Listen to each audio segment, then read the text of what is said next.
Volume 9 of Slime, the light novel series, has really gotten me attached to this sort of economic politics that has been going on in this volume, and I'm really interested to see where Volume 10 goes, because Volume 9, right at the end, heavily hints at the Rozovs family and a particular character right at the end that basically says that they're going to have a direct impact on, of course, the new kingdom that has arose, and Remy and himself and the group develop this very prosperous economic powerhouse that is becoming basically a central hub when it comes to economics, with trade and all of this kind of stuff going on. It's very much, this volume is heavily focused on politics, the economics, also another character called Lightspeed that gets introduced right at the start in its sort of own little chapter, and then you've of course got the dungeon and the festival and all of that going on. And I see the whole festival and the dungeon as kind of like the advertisement, as Remy puts it, you know, the advertisement for the kingdom itself, and putting them on the trading table when it comes to negotiating, whether through science, economics, culture. There's just so much to offer when it comes to this town of monsters, and it is seen to be humans. One group of characters that I did want to see more of in this volume that I didn't get to see as much of was the 5 kids. You do get to see a little bit of them, kind of the back and forth, them being spoiled, them just having their fun bantering moments, but I did want to see more of them, and I assume we'll probably see more of them in the later on volumes. There's many more volumes to come, but I kind of really wanted to see a little bit more of them in this volume, and their response to not just Remy being the king, the leader of the monster city itself, but also the actual city itself, and them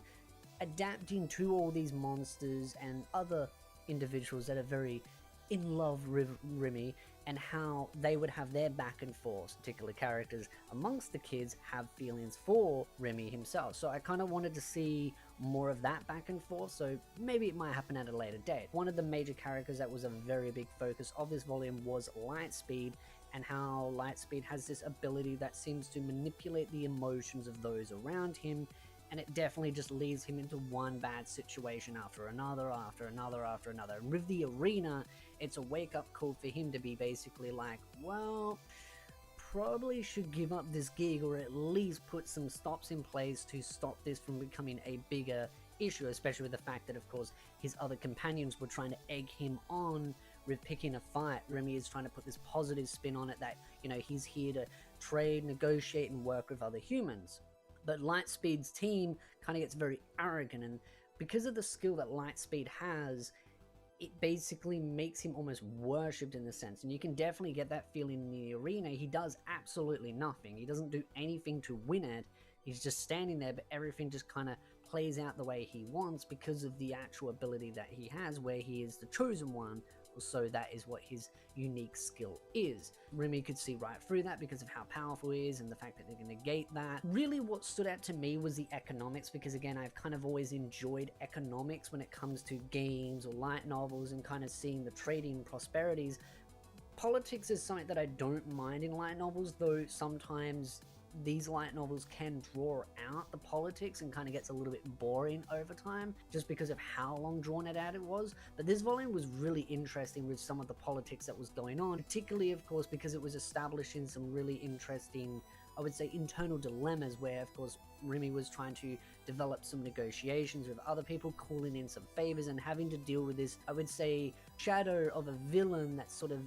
lurking in the background until you kind of find out at the end of the volume itself, where they're trying to sort of manipulate and puppet these traders and make things really difficult for them because they have all this money, but it's in certain currency that of course these other traders don't want to deal with. They only want to deal with dwarven currency and not with this other currency, so it puts the monster city in a bit of a dilemma, and so they have to work out a solution. Of course, one of the other demon lords says, you know, someone's obviously going to come in at the last moment, swoop in and offer to help, and that is most likely who has put this whole thing into place. And that was what I really was quite hooked into, that part of the story. Lightspeed was also a fun part about it as well, but this just really got me interested because of course this is going to roll into volume 10 now, where you've got the Rozov family and something is going to be brewing up with them, and them trying to use and manipulate Remy, bring that monster town under their fold, and control them. Of course, right at the end, basically, it insinuates that this individual from the family of the Rozov, believes that she is entitled to the entire world, and that I'm just interested to see how that plays out, and that new character that was introduced in the previous volume, spoken about very briefly, but we get to see a little bit more of that and where that potentially is going to go. The other thing though too, which was a major big hit, wasn't just the arena, light speed, the economics, but also the dungeon as well, and some of the adventurers and heroes going into the dungeon and testing it out. Basically, they were the beta testers, and the way I see it and the way the light novel does describe it is it's basically a game. They go in there, they go through traps, deal with monsters, go through chests, dealing with different obstacles within the terrain and overcoming these issues, and then being able to get some nice looty rewards. And there's also some penalties as well, and it does seem to be they kind of manipulated some of the mechanics in the dungeon, which was something, of course, Remy did point out, where he basically wanted to get rid of all the trapdoors because some of them were using trapdoors to go further and further and further down. And that's actually something I've seen in some games where they have trapdoors that push you down to a lower floor, and it's meant to feel like a punishment because it's meant to put you in a more dangerous area, and you're meant to be like, oh no, I didn't want to go down this far. But in this case, they were using that as a way to get further down quicker and quicker and quicker. And that was what I thought was really interesting, was the way it was essentially a beta test, that some were very good at it, some weren't so good at it, and it was all just kind of seeing the different level gaps. You had Veldora kind of having a sulk because no one got to his part of the dungeon and he wasn't able to fight anyone and use his big triumphant speech. It is a very large dungeon that they've got to go through, and there's a really good opportunity for training as well, and isn't it, because they're able to resurrect in the dungeon as well, and the pain suppression and all that stuff in there. I really do like the dungeon idea. I do wonder how far they're going to keep going with that in the story.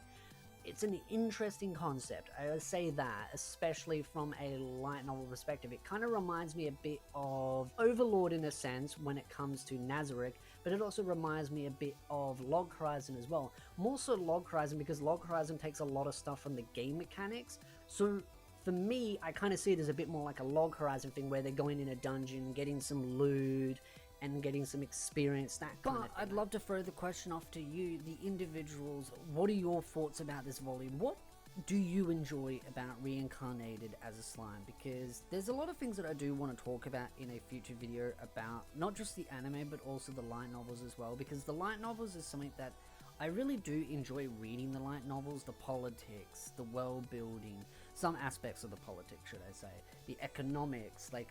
the construction of how the world has been built up. But there also are some things that I dislike about